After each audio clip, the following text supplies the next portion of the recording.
कोई नहीं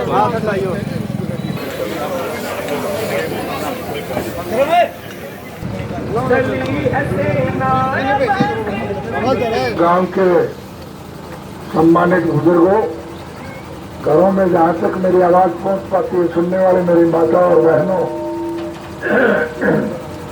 नौजवान दोस्तों और इस कृषि प्रधान देश के उज्जवल भविष्य के बच्चों, काफी लंबे समय के बाद मुझे आपके बीच में आने का अवसर मिला।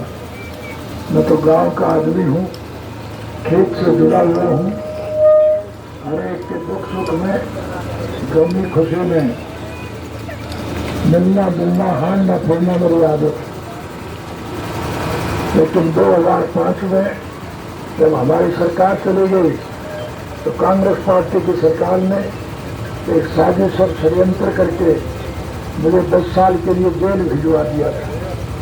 दोष मेरा ये था कि मैंने 3206 पढ़े लिखे युवकों को नौकरी दी थी।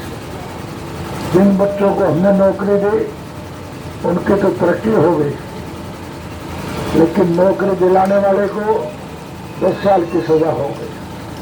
और फिर एक दुष्प्रचार फैलाया गया कि चौटाला का जेल में मरेगा और इंडियन नेशनल लोकल पार्टी समाप्त हो जाएगी। आप बधाई के पात्र हैं कि मेरी गैर हाजिरी में आपने इस संगठन को पहले के मुकाबले में ज्यादा मजबूत बनाया। जब कभी भी देश में कोई वित्तीय आपदा आती थी, स्वर्गीय चौधरी देवीलाल जी लोगों को इकट्ठा करके, संघर्ष करके उस लुटेरी सरकार का पतन किया करते थे। आज फिर देश का हर नागरिक बड़ा परेशान है, दुखी। मुझे दुनिया के 152 मुल्कों में जाने का अवसर मिला और मैंने उन मुल्कों में गौर से जाकर के देखा कि विश्व के स्तर पर हमारा देश एक ऐसा अग्रणी देश है जिस देश में हर धर्म, मजहब, जात बिरादरी के लोग आपसे प्रेम, प्यार और भाईचारे से मिलजुल करके रहते हैं। लेकिन दुर्भाग्य से कुछ लुटेरे वर्ग के लोगों ने एक साजिश और षड्यंत्र करके देश के लोगों में नफरत फैलाने का काम किया।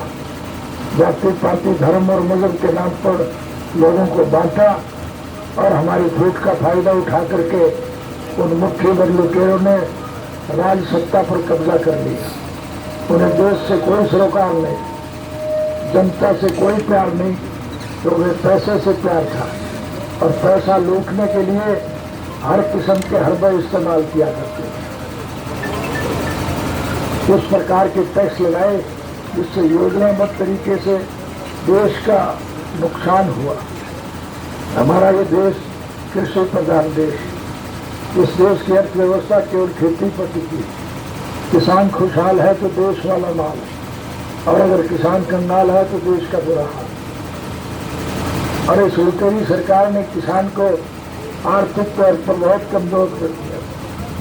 बिजली और पानी हमें नहीं मिलती है, खाद और बीज के लिए हमें लाइन में लगना पड़ता है और शाम को खाली हाथ वापस लौट जाते हैं। प्रभु की कृपा से अगर फिर भी हमारे खेत में भरपूर फसल हो जाए तो हमारी फसल के पूरे दाम नहीं मिलते। हम गन्ना पैदा करते हैं तो उस गन्ने का कोई खरीदार नहीं, और अगर शुगर मिलों में हम ले जा करके बेचें तो शुगर मिल वाले उसके जल्दी से पैसे भी नहीं देते। लेकिन उस गन्ने से जो चीनी बनती है वो रोज महंगी होती है।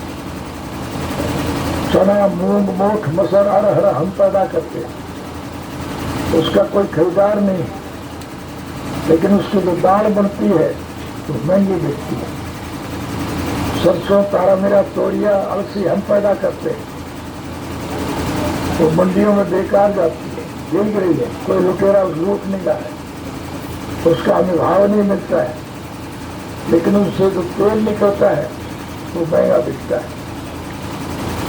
जमीन की मिट्टी खोद करके, समुद्र का पानी खोद करके हम डीजल पैदा करते हैं।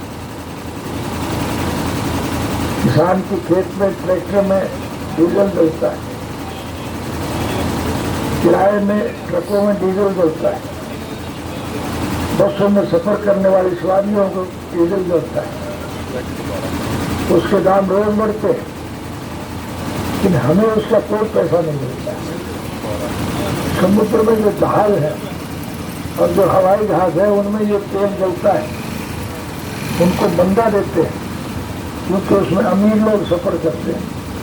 पूंजीपतियों की सरकार है, इसलिए उस लुटेरी सरकार को सबक सिखाने के लिए हमारे पार्टी इंडियन नेशनल लोकदल ने परिवर्तन यात्रा शुरू की। परिवर्तन का मतलब बदलाव। हम इस कुठारी लुटेरी सरकार को बदलना चाहते हैं और सारे देश की विभिन्न राजनीतिक पार्टियां आपके साथ जुड़ना चाहते हैं। जो लोग बैठ गए थे, गुमराह हो गए थे, या जो सत्ता पक्ष में जाकर के उसके लूट में शामिल होना चाहते थे, वो आज दुखी है, परेशान है, इसलिए वो वापस अपनी पार्टी में शामिल होना चाहते हैं। हमारा किसी से कोई दोष नहीं है, हमारा किसी से कोई विरोध नहीं है, हमारा कोई व्यक्तिगत स्वार्थ नहीं है, हमारा कोई राजनीतिक स्वार्थ नहीं है। हम तो स्वर्गीय चौधरी देवीलाल जी के स्वप्न साकार करने के पक्ष पर। चौधरी साहब ने जन्म से लेकर के आखिरी सांस तक इस देश के मेहनत कश मेरे वर्ग के लोगों की मूलभूत जरूरियात पूरी करने के लिए रोजी रोटी, कपड़ा, मकान, शिक्षा, स्वास्थ्य का प्रबंध सरकार करे, इस बात के लिए चौधरी साहब सारी उम्र संघर्ष करते हैं। आज वो हमारे बीच में नहीं है, लेकिन हम उनके स्वप्न साकार करने के पक्ष में, हम उनके नक्शे कदम पर चल करके सभी को साथ लेकर के इस देश में नए सिरे से इस लुटेरी सरकार को समाप्त करके अपनी सरकार बनाने का काम करें। इसलिए मैं आपसे निवेदन करने आया हूँ, सब लोग इकट्ठे हो जाओ। आज परिस्थितियाँ आपके अनुकूल है। जेल से रिहा होने के बाद मैं उन बहादुर लोगों पे को बधाई देने के लिए गया जो गर्मी, सर्दी, बारिश और झक्कड़ की परवाह किए बिना भूखे प्यासे दिल्ली की सड़कों पर इसलिए डेरा जमाए बैठे ताकि किसान विरोधी जो काले कानून बने हैं उनको वापस लिया जाए। इसलिए आज सारे देश के लोगों की निगाह आप पर जमी। मैंने उन धरनों में देखा, उनमें हर बिरादरी के लोग, हिंदू, मुसलमान, सिख, ईसाई, हरिजन, वाल्मीकि, धाड़क, चमार, लेबर, खटीक, खाती, कुम्हार, लुहार, सुनार, मणिहार, नाई, तेली, धोबी, मोचे, ब्राह्मण, बनिया, व्यापारी, कर्मचारी, कारखानेदार, मजदूर, किसान और कमेरा, सभी लोग धरने पर इसलिए बैठे हैं क्योंकि लुटेरी सरकार ने सबको परेशान कर दिया है।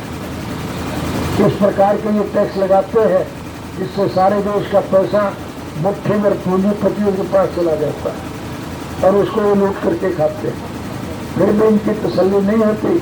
चौधरी देवीलाल जी ने बूढ़े बुजुर्गों को सम्मान देने के लिए जो सम्मानित वृद्धावस्था पेंशन मुकर के थे, इन कमबख्तों ने उसको भी काट लिया है कि चारों तरफ से लूटने पर लगे हुए। इसलिए लुटेरों को अपदस्थ करने के लिए, इस सरकार का पतन करने के लिए हम सबको जाति पाति, धर्म और मजहब की दीवारों को तोड़ करके इकट्ठे होकर के चलना, यही अपील करने में आज आपके बीच में आया हूँ। इसलिए सारे इकट्ठे हो जाओ। सीधी जाति भाषा में एक ही बात कह के जा रहा हूँ, राज बना लो, फिर सारे खोटवे काट देंगे, मैं बना दूँ। आपको मेरी बात पर यकीन भरोसा है कि नहीं है तो बस ये कुछ ना तो आपको तो केवल एक ही काम करना है, जब भी मौका आए ऐनिक का बटन दबा देना है, इसलिए सारे मसले हल हो जाएंगे। यही बात कहने के लिए आपके बीच में आया।